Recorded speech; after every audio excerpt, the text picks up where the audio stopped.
पूजा पाठ, कर्मकांड, ज्योतिष सीखने एवं सनातन धर्म से संबंधित वास्तु शास्त्र, जंत्र मंत्र, तंत्र, शास्त्रोक्त ज्ञान प्राप्त करने के लिए जुड़े हमारे इस चैनल से। नमस्कार मित्रों, स्वागत है ज्योतिष शिक्षा के इस कार्यक्रम में, जहां पर आप ज्योतिष शास्त्र के जो मूल ग्रंथों पर आधारित विषय दिए गए हैं उनको सीखने समझने का प्रयास कर रहे हैं। हमारा विश्वास है कि आप लोगों को हमारी बात समझ में ज़रूर आ रही होगी। फिर भी आप अपनी बात, अपनी जिज्ञासा, अपनी रुचि कमेंट बॉक्स पर ज़रूर लिखें। आज आपके लिए एक सबसे महत्वपूर्ण जानकारी लेकर आए हैं। ज्योतिष का मूल विषय है विंशोत्तरी महादशा और योगिनी महादशा। इसके पहले के वीडियो हमने आपको मार्गेश और आयु को बताने का, समझाने का पूरा प्रयास किया है।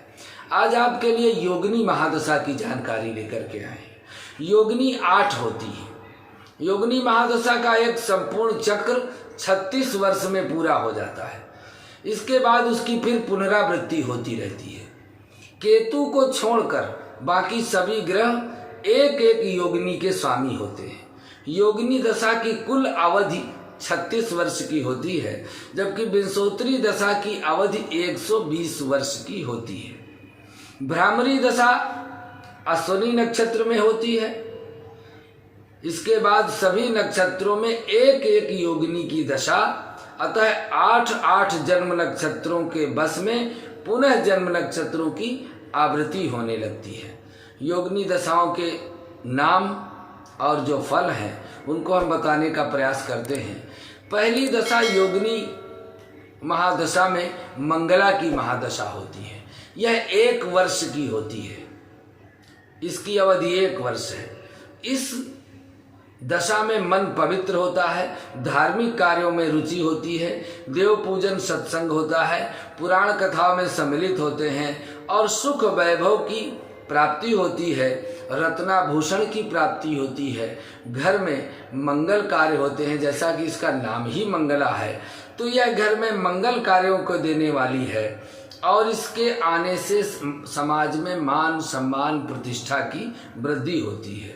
इसी तरह से दूसरी योगिनी जो है वो, उसका नाम पिंगला है। पिंगला सूर्य इसके स्वामी हैं। इसकी अवधि 2 वर्ष की होती है। विद्वानों ने सूर्य को क्रूर ग्रह माना है। अतः इस दशा में जब पिंगला की दशा होती है, मनुष्य की मनोव्यथा कुछ खराब हो जाती है, देह को कष्ट प्राप्त होता है, हृदय में कुछ रोग उत्पन्न होते हैं, मन में मिथ्या मनोरथ आने लगते हैं, दुख और मनुष्य अनैतिक आचरण की ओर जाने लगता है, अर्थात कुसंगति का शिकार हो जाता है, पित्त रोग हो जाता है, ज्वर रोग हो जाता है, रक्त विकार हो जाता है और इस अवधि में संतान को कष्ट या संतान से कष्ट प्राप्त होता है। कुछ विद्वानों के अनुसार पिंगला में अग्नि का भय, दुर्घटना आदि की प्राप्ति होती है। वरिष्ठ जन के सहयोग से कार्य सिद्धि, उल्लू जैसी सहजता, कुबेर का खजाना, पर्यटन, प्रेम व्यापार कुशलता, पीला या सुनहरी रंग जो प्रसन्नता का वातावरण है, कष्ट क्लेश से मुक्ति, किसी प्रभावशाली महिला का सहयोग आपको प्राप्त होता है, अथवा धार्मिक विचार वाली कोई राज नर्तकी जो अपने तोते को राम नाम सिखाते हुए मृत्यु को प्राप्त हुई थी, उसी का नाम था पिंगला। तीसरी जो योगिनी दशा है उसका नाम है धान्या। इसके स्वामी है गुरु।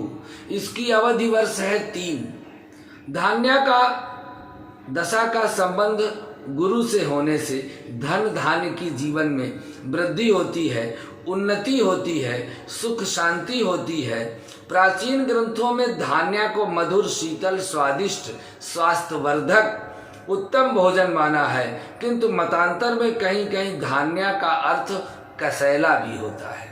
इसीलिए प्यास को बढ़ाने वाला, तृप्त तथा मूत्र रोग का भी यह कारक हो सकता है। चौथी जो योगिनी महादशा है उसका नाम है भ्रामरी। यथा नाम तथा गुण। इसके स्वामी मंगल हैं। इसकी अवधि 4 वर्षों की है। यह दशा भ्रमण बहुत कराती है। भ्रामरी नाम ही है तो इस दशा में मनुष्य यत्र तत्र भ्रमण करता रहता है। यदि शुभ ग्रहों का प्रभाव कुंडली में हो तो तीर्थ यात्रा में भ्रमण करेगा, और यदि पाप प्रभाव कुंडली में हो तो व्यर्थ का भ्रमण करता रहता है। मंगल अग्नि तत्व है, क्रूर होने से पद भंग, मान हानि, स्थानांतरण, क्लेश, साहस पराक्रम परिश्रम की कमी, प्रतिष्ठा बचाने में असफलता, सम्मान पाने में अनेक प्रकार की बाधा, और कुछ विद्वानों के अनुसार भ्रामरी दशा घर परिवार में सुख में तो कमी करती है, किंतु परिश्रम व पर्यटन के द्वारा पैसा कमाने के लिए व्यक्ति को दूर देश भी जाना पड़ सकता है। जैसी कि भ्रमरों जैसी स्थिति होती है। भ्रमर यत्र तत्र सर्वत्र मधु लेने के लिए भ्रमण करते रहते हैं। दैत्य समुदाय का नाश किया था, वैसे ही सारी बुराइयां इस दशा में स्वयं मिट जाती हैं। इसी तरह से पांचवी जो योगिनी है उसका नाम है भद्रिका। उसके स्वामी है बुध। इसकी अवधि है 5 वर्ष। यह दशा परिवार में स्नेह सौहार्द को बढ़ाती है, नए लाभकारी योजनों को देती है। लेकिन जब घर में मंगल समारोह का आयोजन होता है, व्यापारिक दक्षता, सुख शांति की सुविधा वृद्धि होती है, मित्रों के साथ आमोद और प्रमोद बढ़ता है, मनोकामनाएं पूर्ण होती हैं, स्वस्थ गुणी उदार परोपकारी, दूसरों की सेवा सहायता में मनुष्य इस भद्रिका की दशा में तत्पर रहता है। इसी तरह से छठवीं जो योगिनी उसका नाम है उल्का। इसके स्वामी है शनि। इसकी अवधि 6 वर्ष की होती है। किसी अग्निपिंड व आकाश से गिरना उल्कापात कहा जाता है। यह एक शब्द भय प्रदायक शब्द कहा गया है कि आपके जीवन में उल्कापात होने लगते हैं, एकाएक कोई न कोई चीज आ जाती है परेशानी। इसको संहारक प्रक्षेपास्त्र की संज्ञा दी गई है।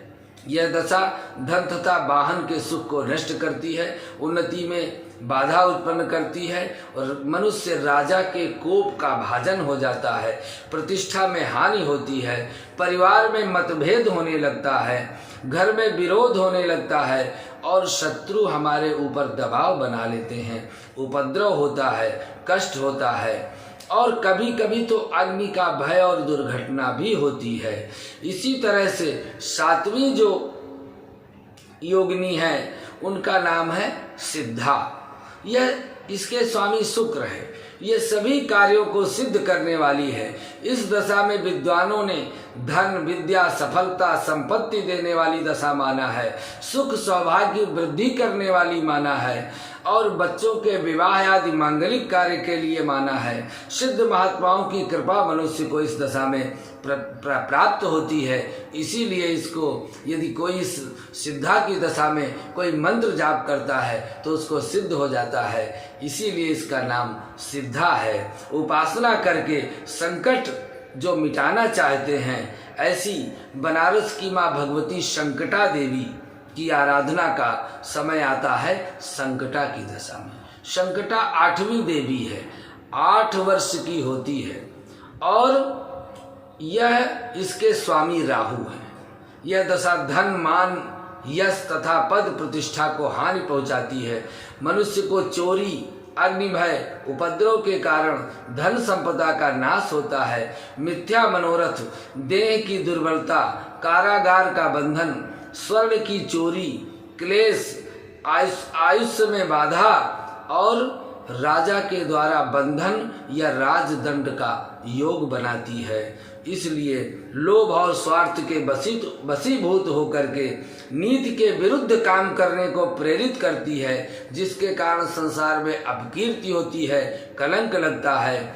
इसी संकटा की रक्षा के लिए भगवती संकटा की उपासना करनी चाहिए, जिससे संकटों का नाश होता है। यह योगिनी महादशा अपने अद्भुत फल देने के लिए स्वतंत्र है, और इसलिए हर मनुष्य को माँ भगवती की आराधना नित्य अवश्य करनी चाहिए। ये योगिनियाँ हमारे कुल के भी स्वामी हैं, और ये कुल की भी देवी हैं। जिनकी कुल देवी प्रसन्न होती हैं उनको योगिनी की दशा में कोई बहुत कष्ट प्राप्त नहीं होता है। यह योगिनी महादशा का फल आपको हमने सूक्ष्म देने का प्रयास किया।